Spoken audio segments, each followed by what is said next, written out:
the high quality marker board here. All right, so I'm not artistic and I have bad handwriting. So you're gonna have to bear with it and recreate your own notes. So I've drawn here a little model that looks like about 25% is biological, about 25% is psychological, about 25% is social, about 25% is spiritual. When we talk about the causes of addiction, I always find it kind of interesting because you'll hear these debates. Well, the cause of alcoholism, for example, has been isolated by Dr. Eric Bloom at the University of San Antonio. And it's actually the genetic marker identified in the dopamine allele-A1 gene receptor. And various tests have indicated that we are likely to predict who is going to be and who is not going to be an alcoholic by the mere presence of this. And of course, previous to this, in our research of the causes of addiction, I hope you're not writing all this stuff down. We can go back to Houston in the 1970s and the tetrahydroisoquinoline theory that was used for a long time to explain particularly heroin addiction and alcoholism, and has been a theory that's long been discarded as being factually accurate. Yet I still see drug and alcohol treatment centers today. And the reason why all of these ideas related to what is the cause of addiction are important is because that's really important to the disease model. The disease model has to have a cause. So if you have dental decay, what's the cause? Not brushing your teeth after eating gummy sweet bears, right? Is that a candy, gummy sweet bears? If it's not a candy, it should be, because that sounds awesome. But it would definitely increase your business. So we're always looking for the cause, and I've really kind of backed away from these discussions and realized that trying to find the cause for addiction is like finding the cause for cancer. There are 1,000 different things that cause cancer, and 1,000 different things that cause drug and alcohol addiction. Looking for the cause is probably as unhelpful as trying to find the cause in regress to cause hypnotherapy. What do you mean find the cause? Life is a cause. I mean, there's rarely a single cause. Now, I think it's important when we look at, because over here I want to talk about causes, we need to look at biology, because the fact of the matter is, some people, their bodies are different than other people. I have no doubt that some alcoholics' bodies process alcohol differently than non-alcoholic bodies. Just like some bodies process donuts differently than other people's bodies process donuts. Different people. When I have a 450-pound guy in my office, trust me, it's not because he only likes Big Macs. Okay, I like Big Macs. I'm not 450 pounds. And I've got people who are 150 pounds who like Big Macs. My wife struggles to hit the 100-pound mark. Her doctor told her, it's really important that you try to be at least 100 pounds. I've never seen anybody eat more unhealthy in my entire life. If I ate like my wife, I would be 795 pounds by the end of the week. Different people's bodies function differently. So biological causes of addiction probably are a part of some people's experience. But I think it's important to realize that no matter what our biology is like, it can't be a sole explanation. It can't be a sole explanation. I have a friend, his name is Lee. Lee's a minister. Lee has never had a sip of alcohol in his life. By the way, he's not a minister in a denomination where sipping alcohol would be unacceptable. His own personal choice is, I'm never going to drink. And the reason why he actually isn't religious, the reason why is actually from his family. Lee's grandparents were alcoholics. His mother was an alcoholic. His mother was a street person. He never knew who his father was. He has 7 siblings. They are all alcoholics and drug addicts. And somewhere when Lee was a little kid, he looked around all this craziness. Living on the street, 7 different kids, 5 different dads, and that was before it was fashionable. You know, Lee's about 60, 65 years old now. So this was long before that was acceptable, babe. And he kind of looked around and said, this family's nuts. And he was a little kid, and he didn't know why his family was nuts, but he knew something wasn't okay with it. And he said, I'm not going to be like these people. And the only way he, in his childhood mind, could differentiate himself from these people was to not drink, because that was the common denominator between all of them. And so he said, I'm never going to drink, and he's never had a sip of alcohol. Now, if we were to take Lee and put him down here on a table, and we were to chop his brain open, and we were to do CT scans, we would probably find the dopamine LEA1 gene receptor, a genetic marker that indicates that if Lee were to drink, he would be probably a homeless street person strung out as an addict within a week. But no matter what Lee's biology is like, Lee will never be an alcoholic or a drug addict. Why? Because he's never put the substances in his body. So biology can be a cause, but I think we really need to get over the myth that biology is the cause. And we don't do lobotomies any longer. We stopped doing that at Massachusetts General Hospital in 1993. Holy mackerel, can you believe we still did that in 1993? Yes, we did. There really aren't a lot of physical addictions, interventions. With biology, there are some. We have some medications that have been purported to decrease physical withdrawal symptoms or cravings, etc. Of course, we have antabuse, which is actually aversion therapy in a pill. It's a pill that people take so that when they do drink, it makes them feel really sick and nasty. But most alcoholics already feel sick and nasty, so what the hell was a little bit of antabuse going to do? They figure out how to drink while taking it, even if the judge has ordered it. And so we really have, even if biology is the cause of addiction, guess what? We really don't have any biological interventions, do we? So there's really a whole lot more to this picture than biology. There's also the psychology.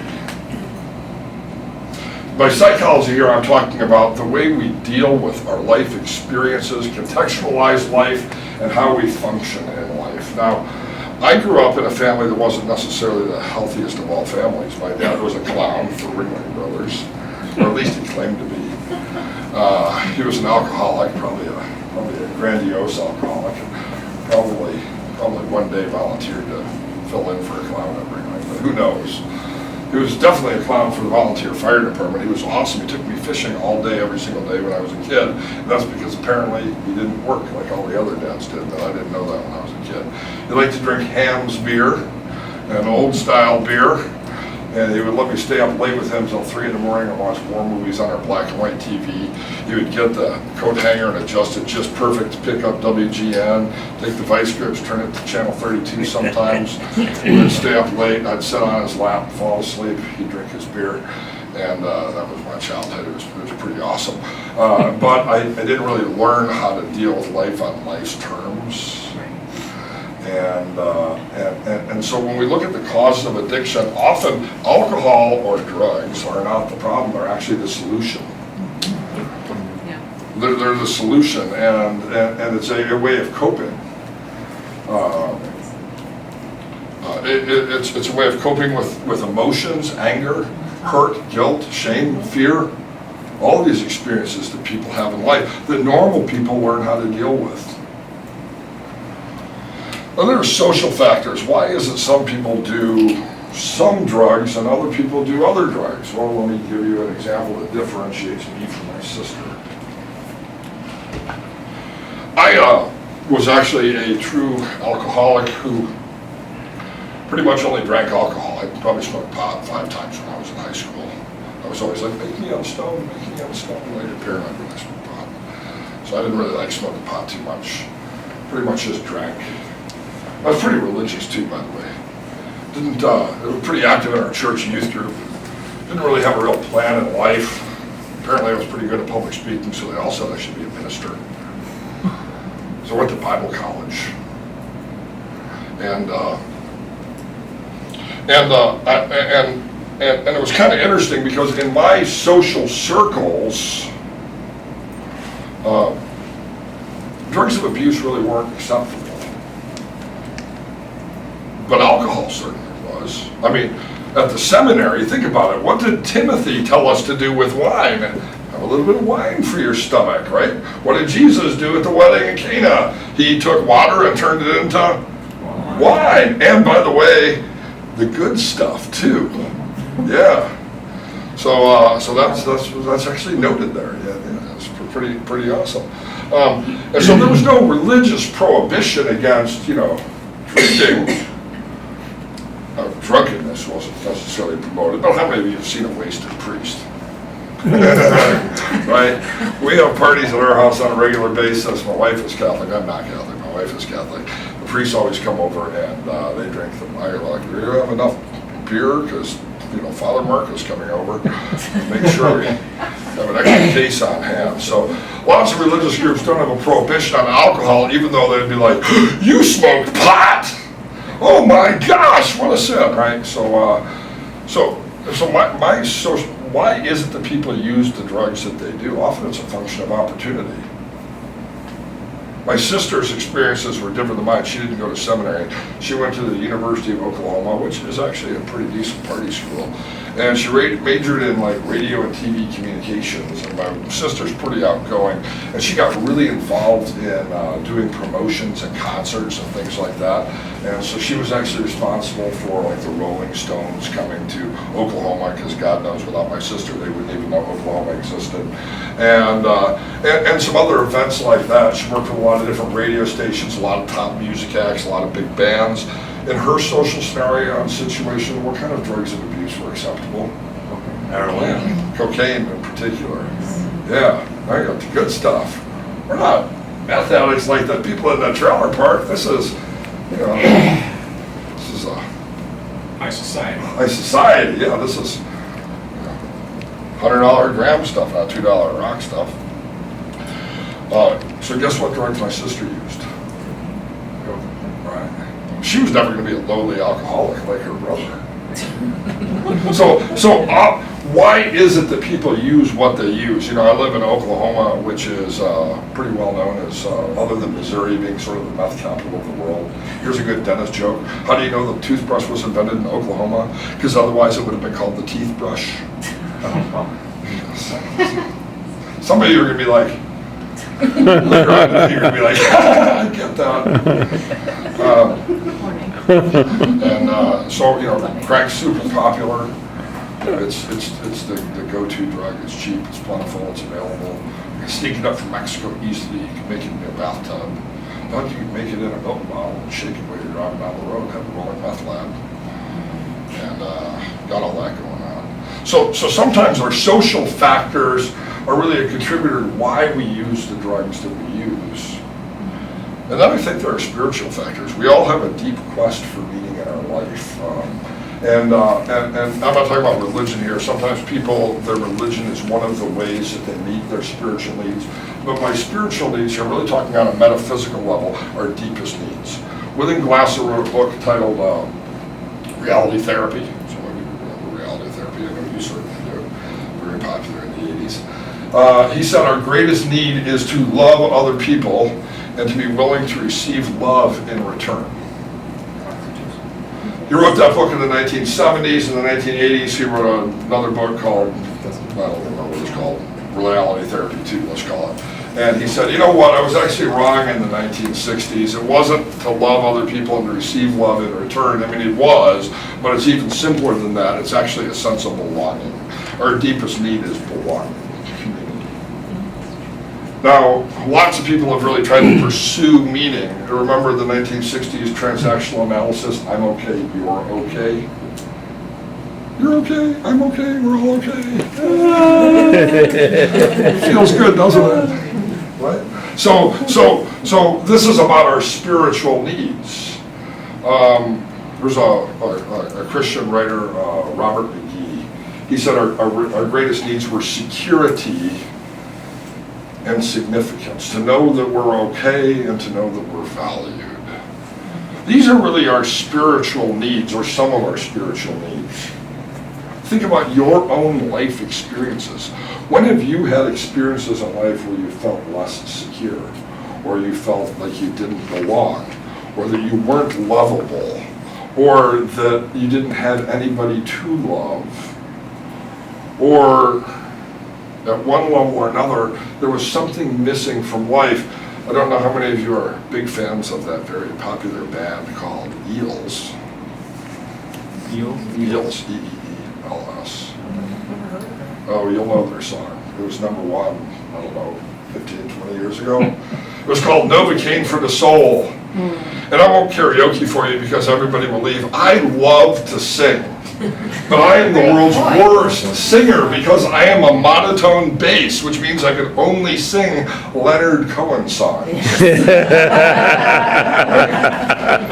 I was always so distressed when I was a kid because I loved to sing, but I was such a bad singer. And then I realized that if you're a monotone bass, you're an awesome hypnotist. Yes.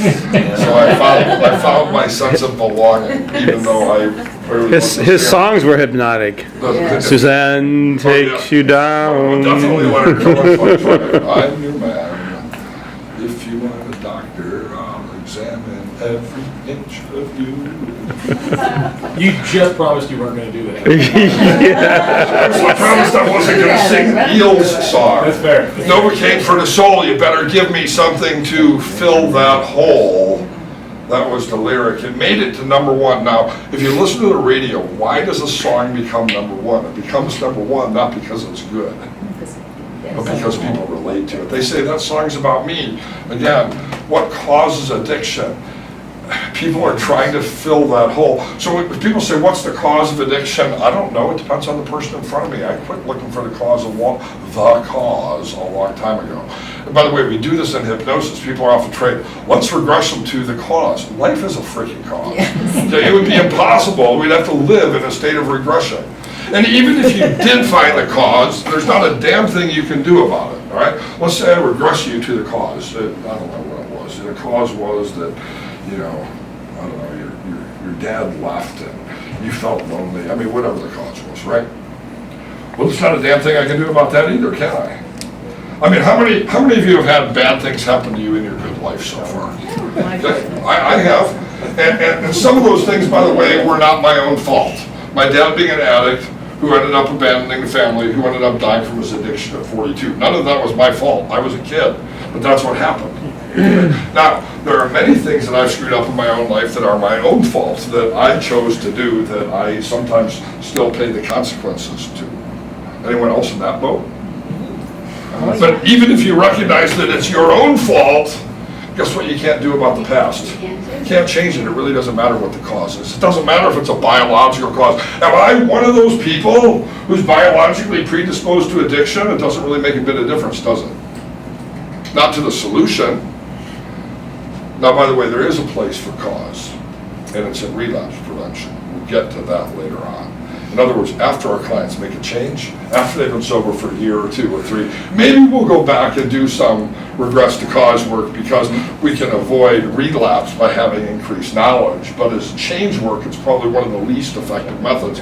Psychology, psychological interventions, what can I do? I can actually teach people how to deal with stress, pain, anxiety, fear, hurt, hunger, loneliness. Wow, what an effective intervention. But I probably can't change anybody's psychology. Personality theorists tell us that by the time we're 25, the personality we have is the personality we'll always have. I actually think that the personality theorists are wrong. I think it's a lot earlier than that. I remember when my son Alex was born. Alex was number 4. And Alex was there in his baby carrier and he was sleeping. Right, you know how the baby carrier and the baby's like so small you have to have like an insert pillow? Remember those days? Right? So he was probably 5 or 6 weeks old and it was the first time my mom met Alex. And she came to see Alex and she said, oh, he's so precious, he has his own distinct little personality. He was 5 weeks old. So we were contrasting him to Ricky and Rachel and Riley. And then we ran out of our names, so we had to go with Alex. Used them all up. And that comment has stuck with me all these years. She recognized personality differences early on. Personality disorders in the DSM-5, that's the book that psychotherapy uses to label mental illnesses. It is actually the DSM-5 is in a state of confusion. The DSM-4 actually has it on what's called an Axis 2. They were going to delete these from the DSM-5, but that's a whole other story. So they have them on what's called an Axis 2 in the DSM-4. Axis 1 are the traditional mental health disorders that people have, major depression, bipolar disorder, blah, blah, blah, blah, blah. And then there's this category of personality disorder. And the reason why they were in their own category is because it was presumed that they were lifelong constants. That you didn't treat it by getting rid of it, you treated it by teaching people. And so as we look to deal with the psychology of our addicts, one of the primary approaches is education. That's why Scott keeps talking about groups with these people. These are education groups. Because people don't intentionally decide to have a screwed up life. I've never had a client call me and say, hey, I'm 42 years old, I'm living under the 11th Street Bridge, I'm drinking Mad Dog 2020 out of a plastic bag. I kept warm by burning, paper in a 55-gallon drum last night. And I'd just like to come in and process with somebody how awesome it is to have accomplished all my life goals. I got 3 protective orders against me. I did spend 2 years in prison, but I got out early on good behavior. And, I'd just like to schedule an appointment and, talk to somebody about, how awesome it's been. Why do people end up with a lousy life? They end up with a lousy life because they don't know how to do anything different. Somebody, I think it was you in our intro, said the only thing you can do in life is what you know how to do. My job is to teach them how to do something different. The reason why, John Sorbonne is here, and I don't know how many of you know John Sorbonne, but John Sorbonne and I, back in 2006, 2007, sort of really popularized rapid instant induction. And we started putting speed trance methods on the internet. And actually posting that on YouTube and getting tens of millions of hits. Okay. People said, wow, it's actually possible to do instant hypnosis, a rapid induction. And people knew this beforehand, but now everybody knew it because we posted it all over the internet. And I do a lot of speed trance work, and I do stage hypnosis too, and I do some of those demonstrations, and it's awesome and it's great. But I meet a lot of people who mistake, though, induction for something we should get through so we can get to the good stuff. The reality is, if we do induction right, in my office, I rarely ever do speed trance because my induction's teaching skills that people need to know. Social interventions, who could be, who should be, and who can be a part of my client's world. We only function, we're like dogs, we're pack animals. We function well, not in a void of loneliness. In fact, isolation brings weirdness. Have you ever noticed the news? Every time there's some weird national crime, Ted Kaczynski, the Unabomber, living in a cabin in Montana, alone in isolation. Remember the Capitol shooter? He showed up at the Capitol, shot some cops in there, And in a period of isolation, George Hennard, the guy who drove into Luby's, popularized driving into restaurants with your car and blowing them up. The neighbors came out. Of course, the news comes out to interview. Your neighbor just killed 42 people at Luby's. What do you think of your neighbor? Oh, he kept to himself. Was quiet. Isolation breeds weirdness. Our interventions need to connect people. You know what? That's why 12-step programs work. I've heard it said in 12-step programs, well, you can't stay sober on the fellowship alone. You got to work the steps. Well, Dr. Bob and Bill Wilson stayed sober on the fellowship alone because the steps hadn't yet been invented. People forget about that. In 1939, the Big Book of Alcoholics Anonymous was published. There was a collaborative effort of the first 100 alcoholics in Akron, Ohio, right, and New York and that area where Alcoholics Anonymous started. They didn't have the 12 steps. It hadn't been written yet. What did they have? They had the fellowship of AA. They had what King Solomon said as iron sharpens iron, so one man sharpens another. That's all they had. The social interventions are highly effective in addiction. Spiritual factors. Lots of people try to cult to overcome their addiction. It works. They stop using. Then they have to sell flowers and shave their head and wear orange. Which is actually better than the alternative based on what I've seen it with the addicts who I've worked with over the years. We have to realize that there are many ways to meet our metaphysical or spiritual needs other than joining a cult. Lots of ways to have belonging. Lots of ways to have security and significance. And hypnosis is a great way to tap into what Milton Erickson believed were the strengths that our clients already possessed. So these are the 4 areas that we have to interact with, recognizing that there are causes in all 4 of these areas and there are interventions in all 4 of these areas. What's great about the interventions in these 4 areas is, let's go through it real quick from a hypnotic perspective.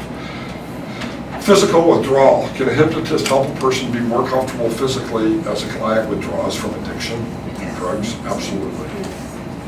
Absolutely.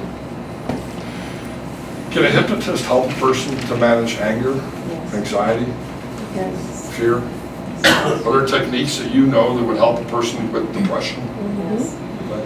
And by the way, people are like, how come addicts are so depressed? Well, you put a 12-pack of depressant into your body each and every day, you're going to be depressed, okay? Are there any social factors? I mean, hypnosis, is this something that can help connect a person to the world around them? Yeah. And on a metaphysical level, do you know any strategies or techniques to help people develop security, significance, love, belonging, self-acceptance, and any of the other metaphysical needs we have? So right in this room, we already have a repertoire of interventions that are effective in our addicts. Now,